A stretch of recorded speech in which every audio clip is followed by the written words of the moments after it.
بس اب میں اختتام کی طرف جا رہا ہوں، چونکہ مولانا تشریف لا چکے ہیں. شان صدیق اکبر پہ ایک کلام پڑھوں گا اور پھر اس کے بعد میاں صاحب کے چلو دیکھتے ہیں انشاءاللہ. جی سنیے گا حضرات. لقب صدیق بن جائے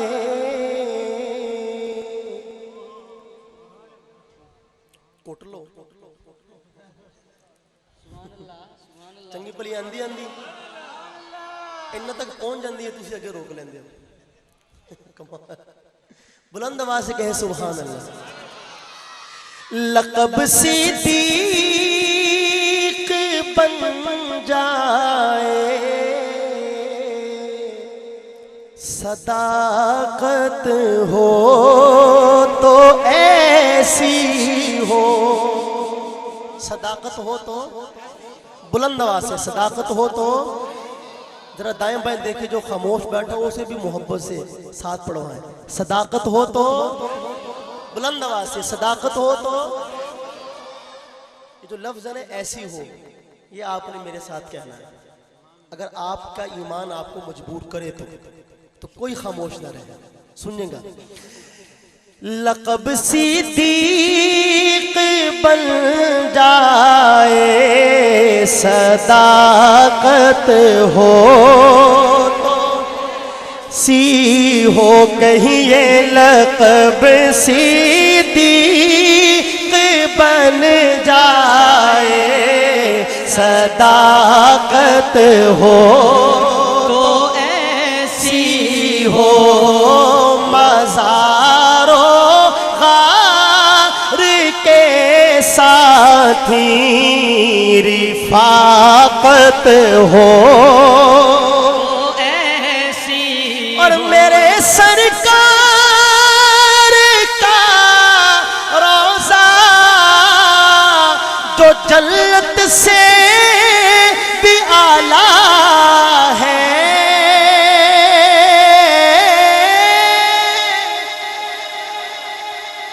جنت سے بھی اعلیٰ. مولانا تشریف فرما ہے اور بھی اہل علم کا مجمع ہے. ہمارا یہ عقیدہ ہے کہ جس جگہ کے ساتھ سرکار دو عالم کا جسد اقدس مس کر رہا ہے، ملا ہوا ہے، زمین کا وہ ٹکڑا، بیت اللہ، عرش، کرسی، جنت سب سے اعلیٰ. محبت سے کہیں سبحان اللہ. لیکن وہ جو ٹکڑا ہے، اب تو آقا وہاں آرام فرما ہے. جب آپ دنیا میں موجود تھے، تشریف فرما تھے عالم دنیا میں، اس وقت وہ کیا تھا؟ یہ ہے حاصل شعر بات. اب ملاحظہ فرمائیں شعر. میرے سرکار کا روضہ جو جنت سے بھی اعلیٰ ہے، تیری بیٹی کا گھر ہے وہ، تیری بیٹی کا گھر ہے وہ. کرامت ہو ایسی ہو. سب کہے تیری بیٹی کا گھر ہے وہ، کرامت ہو تو ایسی ہو. تیری بیٹی کا گھر ہے وہ، کرامت ہو تو ایسی ہو. اور اٹھایا، آپ جانتے ہیں اور جنہوں نے پہلے مجھ سے یہ بات کلام سنا وہ جانتے ہیں کہ میں شعر بغیر تمہید کے نہیں پڑھتا. لیکن آج میں آپ کی سماعتوں پر بھروسہ کرتے ہوئے بغیر تمہید کے سارے شعر اس کے پڑھ رہا ہوں. اب میں دیکھنا چاہتا ہوں کہ آپ کیا انصاف کرتے ہیں. ملاحظہ فرمائیں شعر. جی ٹھیک ہے. اٹھایا اپنے کندھوں پر ہے سرکار دو عالم کو خدا کی اس امانت کی، خدا کی اس امانت کی حفاظت ہو تو ایسی ہو، خدا کی اس امانت کی حفاظت ہو تو ایسی، اور بتا منظر اے غار سور دیوانے کی نظروں کا،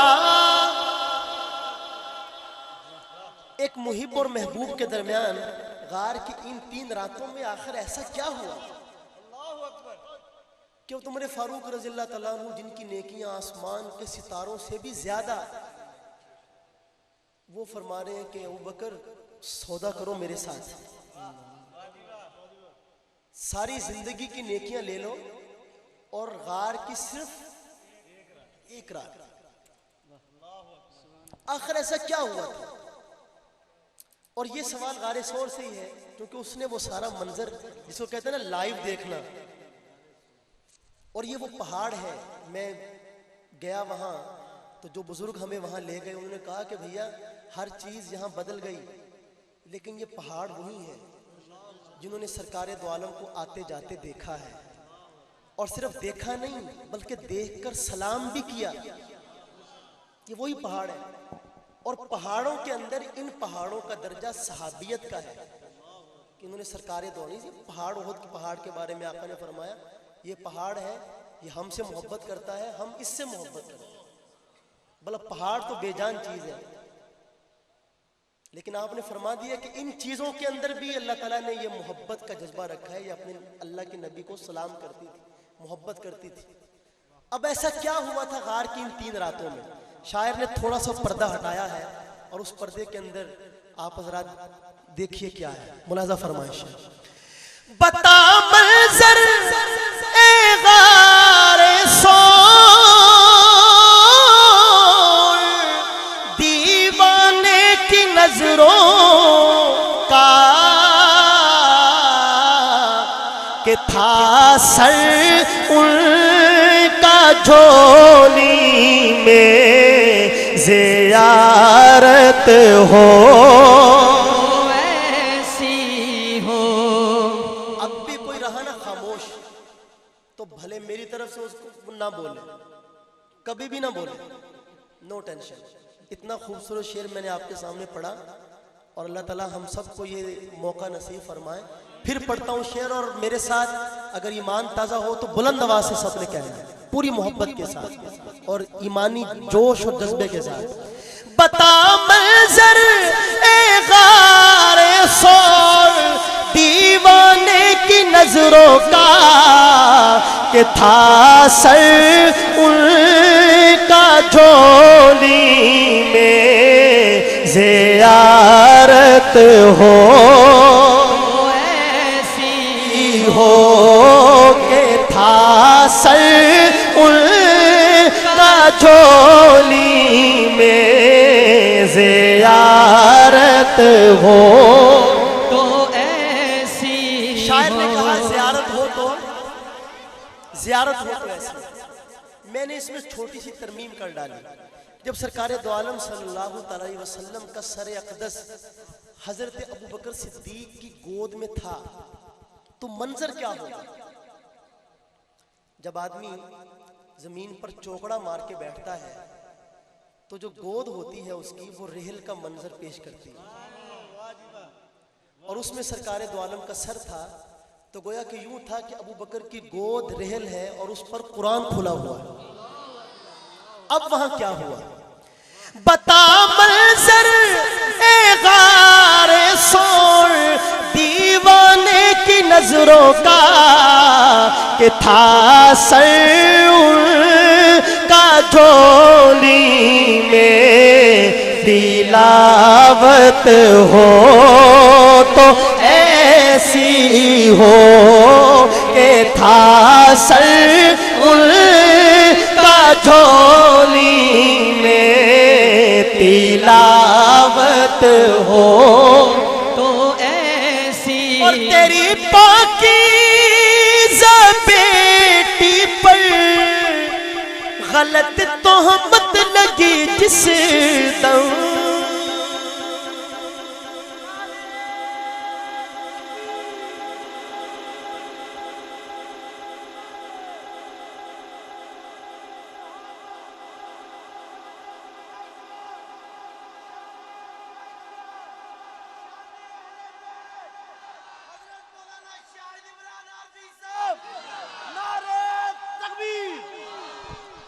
نے کسی نے کہ حال دل ہم بھی سناتے لیکن جب وہ رخصت ہوا تب یاد آیا.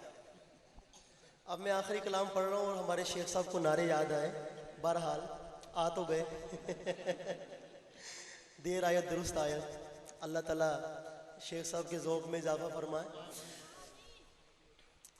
بھلے یہ حضرت عائشہ کے بارے میں ہے شیخ, اور سیدہ فرماتی ہیں کہ مجھے کوئی پتہ نہیں تھا کہ مدینہ منورہ میں کیا ان دنوں باتیں چل رہی ہیں میرے کردار کے بارے میں. جب مجھے پتہ چلا تو میں باہر قضائے حاجت کے لیے گئی تھی, مجھے بھول گیا کہ میں یہاں قضائے حاجت کے لیے اسی قدموں پر واپس پلٹی. اور میں نے آ کے سرکار دو عالم سے عرض کیا کہ آقا مجھے اپنے والدین کے گھر جانا ہے.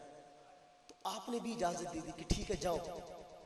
حالانکہ پہلے یہ ہوتا تھا کہ جب میں اجازت مانگتی تھی تو آپ مجھے فرماتے تھے کہ رک جاؤ, میں تمہیں بعد میں چلے جانا, ابھی رہنے دو, بعد میں چلے جانا.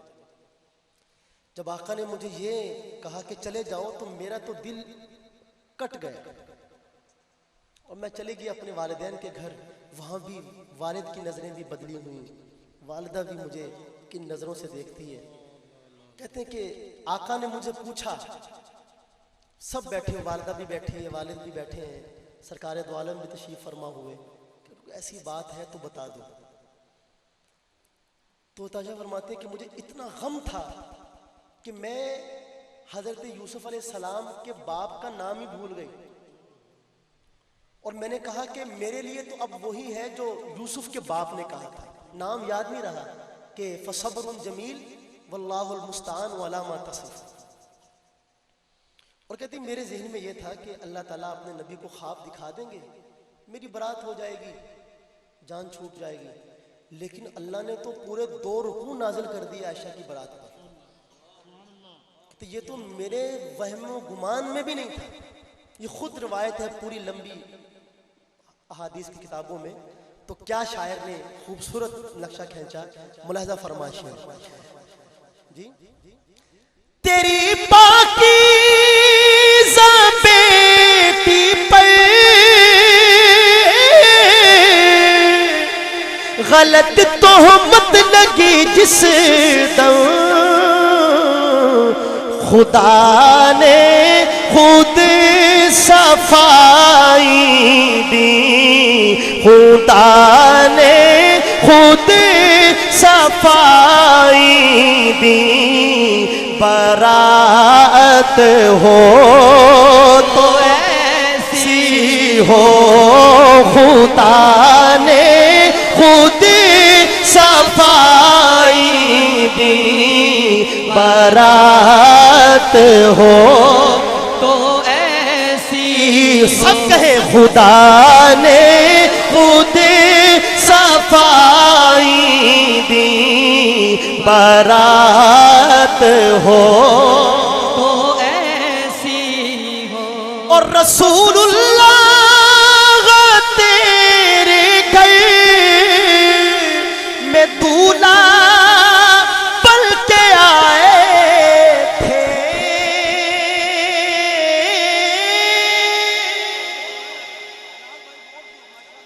اللہ کے نبی نے فرمایا کہ یا اللہ عائشہ کے بارے میں مجھ سے حساب نہ کرنا, میرا اپنے دل پہ عائشہ کے بارے میں قابو نہیں ہے, اس کی محبت میرے دل میں زیادہ ہے. اور جب آپ مرض الوفات میں تھے تو آپ اپنی ہر بیوی کے پاس سے پوچھتے تھے کہ عائشہ کی باری کب ہے. تو ازواج مطہرات نے سمجھ لیا مزاج کو کہ آقا وہاں جانا چاہتے ہیں, خود اصرار کرتے ہوئے کہا کہ ہم آپ کو عائشہ کے گھر میں چھوڑ آتے ہیں. کبھی سوکنوں میں بھی ایسا پیار دیکھا؟